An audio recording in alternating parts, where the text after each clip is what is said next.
बीच में मजहब को ला करके हिंदू मुस्लिम में बांट के मंदिर मस्जिद के मुद्दों को उठा करके सिर्फ राजनीति करना है। जो चाहते हैं कि सब मिलजुल करके रहें, थोड़ी सी तादाद है मुट्ठी भर, और हुकूमत का तहफ़्फ़ुज़ उनको हासिल है जो यहाँ पे नफरतें फैला रहे हैं और नफरतों के ज़रिए वो राजनीति कर रहे हैं। उनका मकसद सिर्फ राजनीति और सियासत करना है, पॉलिटिक्स करना है।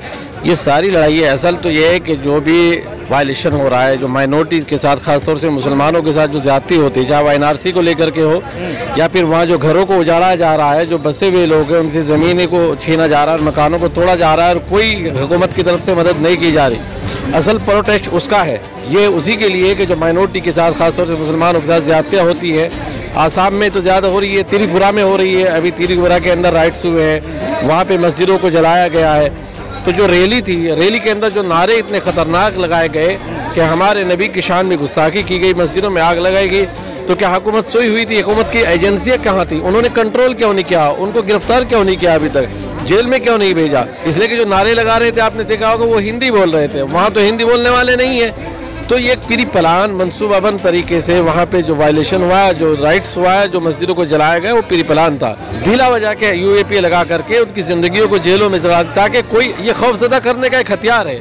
लेकिन उसके अंदर खुलेआम किस तरीके से गुंडागर्दी हुई, पुलिस की मौजूदगी में, ये बाज़ जगह पुलिस ने खुद की है, वो वीडियोज़ ऑडियोज़ आज भी महफूज है। हमारा मतलब है कि वो लोग बाहर के थे या किसी स्टेट के थे, UP से हों, बिहार से हों या किसी और स्टेट से हों, लेकिन वो त्रिपुरा के नहीं थे, हिंदी बोलने वाले लोग। इस वक्त जो हालात है मुल्क के, सबके सामने है कि यहाँ माइनॉरिटी, खासतौर से मुसलमान, अपने आप को सुरक्षित महफूज नहीं कर रहा है। ये एक ज़हनीयत है सरकार की। तो जाहिर सी बात है, अगर सरकार चाहे तो कोई मतलब मजा लेके पर हिला सके। सरकार अगर चाहे कंट्रोल कर सकते हैं, सरकार क्यों नहीं कंट्रोल कर रही इन चीज़ों के ऊपर? जो भी वायलेशन हो रहा है, जो माइनॉरिटीज़ के साथ, खासतौर से मुसलमानों के साथ जो ज़्यादती होती है, चाहे वो NRC को लेकर के हो या फिर वहाँ जो घरों को उजाड़ा जा रहा है, जो बसे हुए लोग हैं उनसे ज़मीनें को छीना जा रहा है, मकानों को तोड़ा जा रहा है और कोई हुकूमत की तरफ से मदद नहीं की जा रही। असल प्रोटेस्ट उसका है। लेकिन उसी के साथ साथ इनकी ये भी डिमांड है कि वहाँ एजुकेशन के लिए भी हमें यूनिवर्सिटीज़ या फिर कॉलेजेस माइनॉरिटी की एजुकेशन के लिए या AMU की ब्रांच के लिए, ये भी उनकी डिमांड है। लेकिन असल जो यह प्रोटेस्ट है, ये उसी के लिए कि जो माइनॉरिटी के साथ, खासतौर से मुसलमानों के साथ ज़्यादतियाँ होती है। आसाम में तो ज़्यादा हो रही है, त्रिपुरा में हो रही है, अभी त्रिपुरा के अंदर राइट्स हुए हैं, वहाँ पे मस्जिदों को जलाया गया है। अब हुकूमत ये कहती है, हुकूमत के नुमाइंदे, कोई राइट्स नहीं हुआ। लेकिन हम ये कहते हैं अगर वहाँ राइट्स नहीं हुआ तो जो रैली थी, रैली के अंदर जो नारे इतने ख़तरनाक लगाए गए कि हमारे नबी की शान में गुस्ताखी की गई, मस्जिदों में आग लगाई गई, तो क्या हुकूमत सोई हुई थी? हुकूमत की एजेंसियाँ कहाँ थी? उन्होंने कंट्रोल क्यों नहीं किया? उनको गिरफ्तार क्यों नहीं किया? अभी तक जेल में क्यों नहीं भेजा? और उसी वक्त क्यों नहीं रोका गया उनको, अगर हुकूमत की तरफ से नहीं था और वो लोग बाहर के थे? यकीनन बाहर के भी थे वो लोग त्रिपुरा में। इसलिए कि जो नारे लगा रहे थे, आपने देखा होगा, वो हिंदी बोल रहे थे। वहाँ तो हिंदी बोलने वाले नहीं है। तो ये एक प्री प्लान मनसूबाबंद तरीके से वहाँ पे जो वायलेशन हुआ है, जो राइट्स हुआ है, जो मस्जिदों को जलाया गया, वो प्री प्लान था। और कुछ फ़िरकापरस्त तंजीमें हैं जो ये सब कुछ अंजाम दे रही हैं और हुकूमतों की पुष्टपनाही और हुकूमत की तरफ से इनको मुकम्मल हिफाजत की जाती है। हुकूमत की पुष्टपनाही हासिल है, इनको संरक्षण है हुकूमत का इनको, वरना इतनी ताकत और हिम्मत नहीं हो सकती कि वो इतने खुलेआम इस तरीके से किसी एक माइनॉरिटी के साथ, उनकी मजहबी इबादत गाहों के साथ ज़्यादती कर सके। सर एक बात बताइए, उसमें ये देखा गया कि पुलिस भी नारे लगा रहे थे। हाँ, वो वीडियो एक आया, लेकिन अभी उसकी तहकीक नहीं कि वो त्रिपुरा का है या कहाँ का है। लेकिन जहाँ का भी है, अगर पुलिस भी इस तरह के नारे लगाती है, जो पुलिस बनाई जाती है आवाम की हिफाजत के लिए और मज़हब से ऊपर उठकर मुल्क की एक अहम तंजीम और एजेंसी है, पुलिस का एक महकमा है कि जो पब्लिक की हिफाजत करे। लेकिन जब वो धार्मिक चोले में पहन करके इस तरीके के वायलेशन में शामिल हो जाए और ख़ुद वो धार्मिक नारे लगाने लगे अपनी ड्यूटी में और ड्रेस अपनी वर्दी में, और उससे एक बड़ी एक आबादी को खौफजदा करने की कोशिश की जाए, तो फिर पुलिस से क्या उम्मीद की जा सकती है? जहाँ की भी वो पुलिस है, जिसने भी इस तरह का किया है, हुकूमत को उसके खिलाफ भी एक्शन लेना चाहिए। अभी UAPA लगाया जा रहा है, जो भी वहाँ जा रहे हैं शांति कायम करने के लिए, कहा जा रहा है कि लगभग 200 लोगों पर UAPA लगाया जा रहा है, उसको कैसे देखते हैं? देखिए, ये एक आम हथियार हो गया है कि UP गवर्नमेंट हो, अभी त्रिपुरा गवर्नमेंट है, दूसरी गवर्नमेंटें भी, कि जो भी वायलेशन के खिलाफ, हुकूमत की नाकामियों के खिलाफ और फ़िरका परस्ती के खिलाफ आवाज़ उठाता है, जो भी इस तरह के भड़काऊ भाषण देते हैं या मुसलमानों को, हिंदुओं को बांटने की बात करते हैं, उनके खिलाफ जो आवाज़ उठाता है, जो आवाज़ हुकूमत के खिलाफ जाती है, तो हुकूमत के पास ये एक आसान सा हथियार है कि UAPA लगा करके उसका गलत इस्तेमाल किया जा रहा है।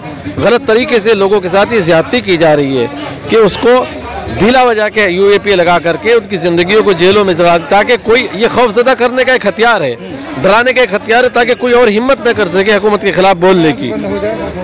अच्छा, ये दिल्ली राइट्स हुआ, त्रिपुरा राइट्स, UP राइट्स, कहा जा रहा है कि चुनाव है इसलिए ऐसा किया जा रहा है। देखिए, दिल्ली राइट्स हुए उस वक्त तो चुनाव नहीं था, दिल्ली राइट्स तो चुनाव के बाद हुआ है, और उसमें कितनी ज़्यादती की गई, पुलिस शामिल रही, वो तो हमें जमीयत उल उलमा ने मुकम्मल शुरू से आखिर तक, हम बाहर से उसमें भी आए थे, हमने आज तक देखा है उनके केसेस।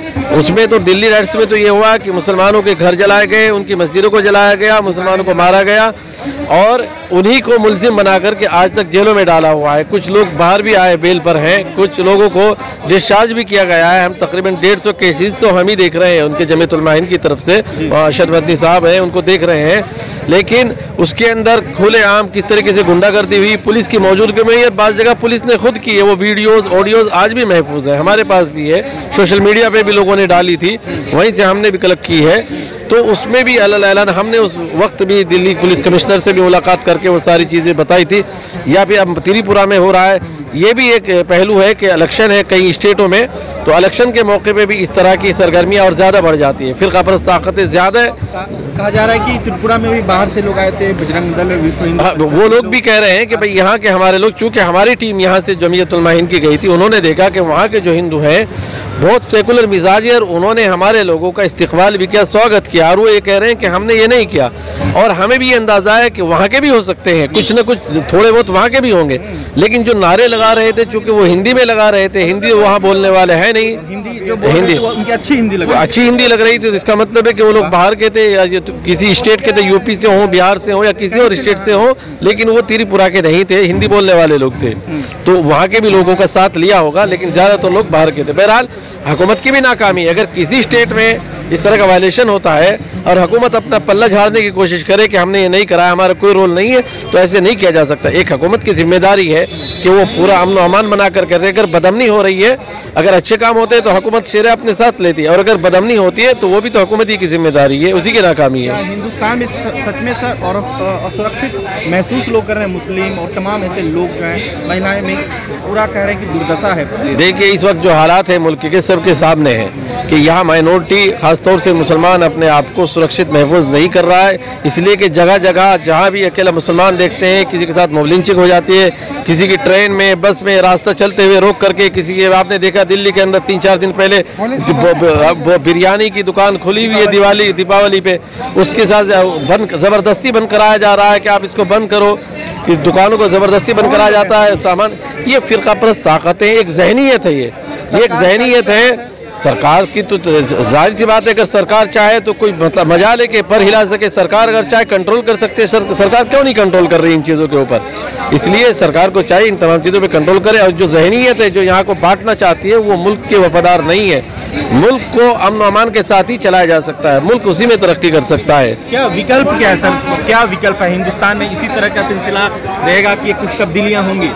देखिए, जुल्म ज़्यादा दिन नहीं चलता है, और ये नाइंसाफ़ी ज़्यादा दिन नहीं चलती। तब्दीलियाँ यकीनन होगी। जब जब जुल्म बढ़ा है, नाइंसाफ़ियाँ हुई हैं, तो ऐसा एक तबका माइनॉरिटी में भी है, मेजॉरिटी में भी है, जो चाहता है कि मुल्क में सब लोग अमन अमान से रहे, भाईचारे से रहे, एक दूसरे की खुशी और गमी में शरीक हों। हिंदुओं में भी बड़ी तादाद ऐसे लोगों की है जो चाहते हैं कि सब मिलजुल करके रहें।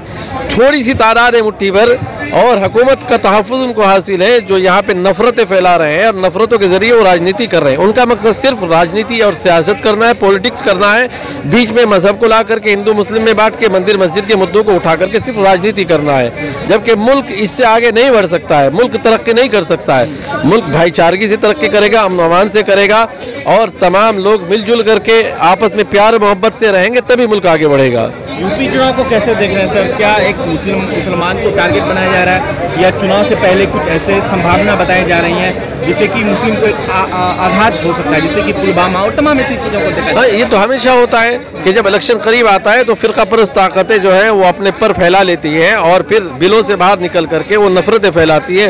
यूपी में इलेक्शन है, वहाँ सब ये कुछ हो रहा है, हिंदू मुस्लिम, एक सीएम है यूपी का, उसकी जबान से हिंदू मुस्लिम की बातें हो, जबकि वो सबका सीएम है, सबका मुख्यमंत्री है। अभी पीछे वो बातें कर रहे हैं कि सरकारों ने पहले कब्रिस्तान के लिए बाउंड्री के लिए पैसा दिया, हम मंदिरों के लिए दे रहे हैं। भाई आपके लिए कब्रिस्तान, आपके लिए शमशान घाट, आपके लिए मंदिर मस्जिद सब बराबर है।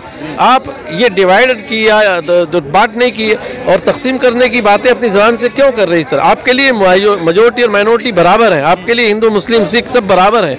आप ये बातें क्यों कर रहे हैं? जबकि आपने हलफ लिया था सीएम बनते वक्त कि हम सब के की हिफाजत करेंगे, सबके साथ बराबर सलूक करेंगे, तो आप तो उस हलफ के खिलाफ कर रहे हैं, उस कॉन्स्टिट्यूशन के खिलाफ कर रहे हैं। तो सर जब सीएम योगी आदित्यनाथ बोलते हैं कि कब्र से मुस्लिम महिलाओं के बारे में बोलना नहीं चाह रहा, तो क्या बुरा नहीं लगता है सर? पूरे बुरा लगता है किसी भी की ज़बान से, चाहे वो कोई लीडर हो या आम आदमी हो, इस तरीके से किसी को टारगेट करता है, ख़ासतौर से मरे हुए औरतों के बारे में या जिंदा औरतों के बारे में कहे, तो ये बातें इस तरह की करना किसी इंसान की ज़बान से अच्छी नहीं लगती है। तो इंसानियत के भी खिलाफ है, मजहब के खिलाफ तो आई है, इंसानियत के भी खिलाफ बातें हैं ये। क्या नरेंद्र मोदी को सर आरएसएस बजरंग दल जैसे जो दंगाई हैं उसको बैन करना चाहिए कि नहीं, अगर वो सच में हिंदुस्तान में शांति अमन चाहते हैं? लेकिन जो भी इस तरह की तंजीमें हैं जो बदअमनी फैला रही हैं, मुल्क को बांटना चाहती है, मुल्क में नफरतें करना चाहती है, हुकूमत की जिम्मेदारी है, वज़ीर आज़म की जिम्मेदारी है कि उन पर कंट्रोल करें और उनको सख्त से सख्त कानूनी सजाएं दिलाएं और कानून के दायरे में लाकर के उनके खिलाफ जो भी कार्रवाई बनती है वो करनी चाहिए। सर एक बात मैं आपसे पूछना चाहूँगा कि सर जैसा आप कह रहे हैं कि इन पर कंट्रोल करना चाहिए, बीजेपी तो आरएसएस से निकली और बीजेपी आरएसएस का ही पार्ट है, तो फिर खुद नरेंद्र मोदी जब बीजेपी के लीडर है और अब कैसे प्रधानमंत्री हुए तो वो कैसे कंट्रोल करेंगे? हाँ, जाहिर सी बात है कि अगर आरएसएस बीजेपी दोनों एक ही हैं, तो लेकिन हुकूमत अलग है, आरएसएस बज़ाहिर अलग है। अगर कोई गलत कर रहा है तो हुकूमत की छवि ख़राब होती है, विदेश में या देश में जो छवि जाती है वो हुकूमत की जाती है। आरएसएस की छवि ख़राब नहीं होगी, आरएसएस एक तंजीम है, छवि जो ख़राब होगी वो हुकूमत की होगी बाहर मुल्कों में। इसलिए हुकूमत की जिम्मेदारी अपने मुल्क में अमन अमान कायम करना, और अगर आरएसएस की उसको सपोर्ट हासिल है तब भी उसके साथ भी वही मामला करना चाहिए जो दूसरी उन तंजीमों के साथ होता है, जो गलत करती हैं, जो नाइंसाफ़ी करती हैं, जो वायलेशन फैलाती है या नफरतें बढ़ावा देती है। ये चाहे वो आरएसएस हो या कोई, उनके खिलाफ कार्रवाई करना हुकूमत की जिम्मेदारी।